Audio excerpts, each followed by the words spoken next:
Assalamu alaikum wa rahmatullahi wa barakatuh. Let's talk about Starbucks again.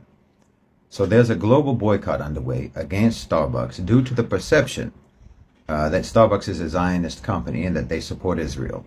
Now, Starbucks has reiterated many times that this is not the case, that this is not true. They say that they have never sent money to Israel, and they've even denied that Howard Schultz, the former CEO, that he sent money to Israel. They denied all of that. Now, they did file a lawsuit against union workers who had issued a public statement in support of the Palestinians. But in my opinion, this lawsuit has more to do with Starbucks wanting to break the union rather than Starbucks being pro-Israeli specifically. Nevertheless, Starbucks has been completely unable to shake the public perception that they support Zionism. And this perception is going to kill that company. In Malaysia, customers have abandoned Starbucks to such an extent that in just the last 3 weeks, the franchise has had to reduce operation hours across the country in all of their shops. The next step, if the boycott continues, will be the closure of individual stores. And eventually, if the boycott continues, Starbucks will cease to exist in Malaysia. Now, the franchise in Malaysia is Muslim-owned. Most of the staff at Starbucks in Malaysia are Muslim Malays. The franchise owner in Malaysia has actually donated to Palestinian causes and Palestinian charities. Most of the money from the Malaysian Starbucks stays in Malaysia.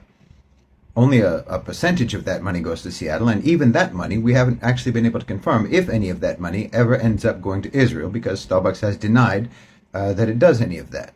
So what's the actual point in boycotting Starbucks? And specifically, what's the point of boycotting a locally owned franchise of Starbucks that has absolutely no connection whatsoever to Israel, and which actually has donated money to Palestinians, and they employ Muslim Malays, and they generate money for the Malaysian economy? So why boycott Starbucks?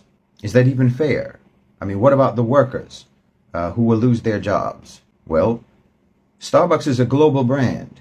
In many ways, Starbucks is a symbol of the West. It's a symbolic ambassador of the United States and of corporate imperialism. It's more of a symbolic target than a practical one, but boycotting it can have a practical impact.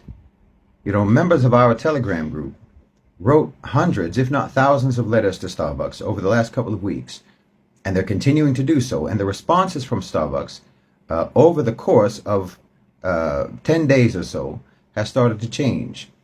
The initial responses were for them to reiterate their position against the union workers. But the more recent responses have emphasized, quote-unquote, listening to customer concerns. That indicates that an impact is being made. Across the globe, Starbucks is being boycotted, and you can see that their products are being sold at ridiculous discounts now, 70% discount sometimes. Their share price is going down, has been going down for 2 weeks. And like I said, store hours are being reduced in some places. I've seen that hundreds of workers have been let go in some countries because of the plummeting revenues. And there's no end in sight. The company is losing hope of any expansion into the global south, all because of the public perception that it is a pro-Zionist company. There's only one thing that can save them at this point, and that is to take an unequivocally pro-Palestine position, publicly, a pro-Palestine stance as a company, as a brand. And now that shouldn't be hard to do. It shouldn't even be controversial to do, actually. Israeli war crimes have been condemned by the United Nations. They're violating international law on a daily basis. Multiple heads of state and human rights organizations have all characterized Israel's actions in Gaza as genocide. Starbucks has more stores internationally than they have in the U.S., and they expect for something like 2/3 of their revenues to be generated overseas in the next couple of years. They do not have to appeal exclusively to American customers anymore. And in fact, they must appeal to customers abroad. I think half of the new store openings have been in Asia lately. Well, as I've said before, the global south is pro-Palestinian. I would even argue that most Westerners who go to Starbucks are very likely also pro-Palestinian cosmopolitan liberals.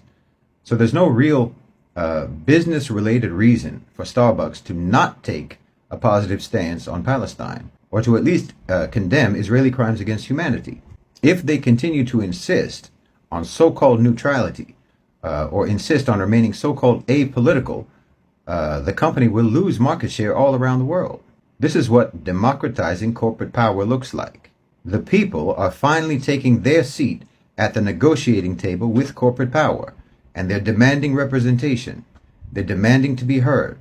They're saying, we are only going to do business with companies that reflect our values. The people are injecting morality into the equation of corporate market strategy. In many ways, this is bigger than the Palestinian issue, but the Palestinian issue is the battleground where populations all around the world are coming to confront global corporate power, Western private sector power, imperialistic power. Think about it. You closed down the economy all around the world over COVID. You shut everyone up in their homes for 2 years. You forced thousands of small businesses into bankruptcy with lockdowns. And all the major corporate players benefited from that.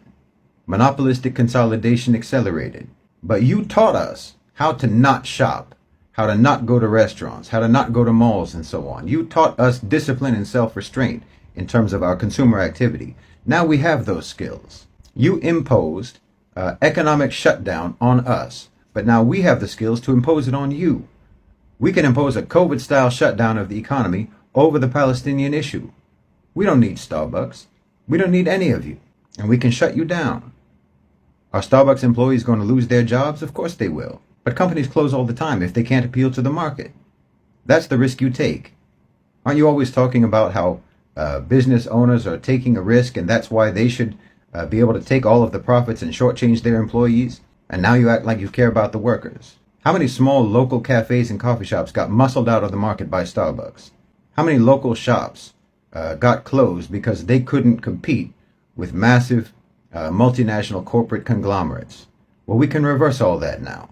You know, if you own a small business and you're not putting a Free Palestine sticker in your window, I'll tell you, you're not a very savvy business person. Everyone is going to be looking for local alternatives, smaller companies, alternatives to the amoral multinationals that refuse to take the right stand on the Palestinian issue. Those smaller companies are going to profit from this, or they should, and that will create jobs. So if someone loses their job at a multinational franchise, they should be able to find a job at a local business. That's better for national economies anyway, especially for the ones in the global south. So it doesn't matter if it's Starbucks or anyone else. We will assume that you're a pro-Zionist company unless you say otherwise, unless you prove otherwise. You don't need a list of companies to boycott. It's not just about companies that overtly support Israel, though of course those companies should be boycotted. But any company should be avoided if they have not taken a positive stance on Palestine. No justice, no profit should be applied across the board in all of our economic activity, all of our consumer activity. We can just do COVID all over again, except this time, instead of shutting down the small local businesses, it would be against all of those big players who reaped the benefits of lockdowns. And if you want to avoid that, if you want to protect your market share, well, you know what to do. Zionism is the virus now. You used to make us confirm that we were vaccinated before you let us into your shops, before you let us into your stores. You make us wear masks and whatnot. Well, now you have to confirm to us that you don't have that virus, that your company has been vaccinated against Zionism by being pro-Palestine, if you want us to come in. You used to keep us out, and refuse our business if we weren't vaccinated. Well, now we're staying out, and we refuse to give you our business if you aren't vaccinated against Zionism. So again, don't just look for companies that overtly support Israel. Look at any company that doesn't support Palestine. Let the market know that the only successful strategy for gaining customers is to take a positive stand on this issue. Jazakumullahu khairan, wassalamu alaikum.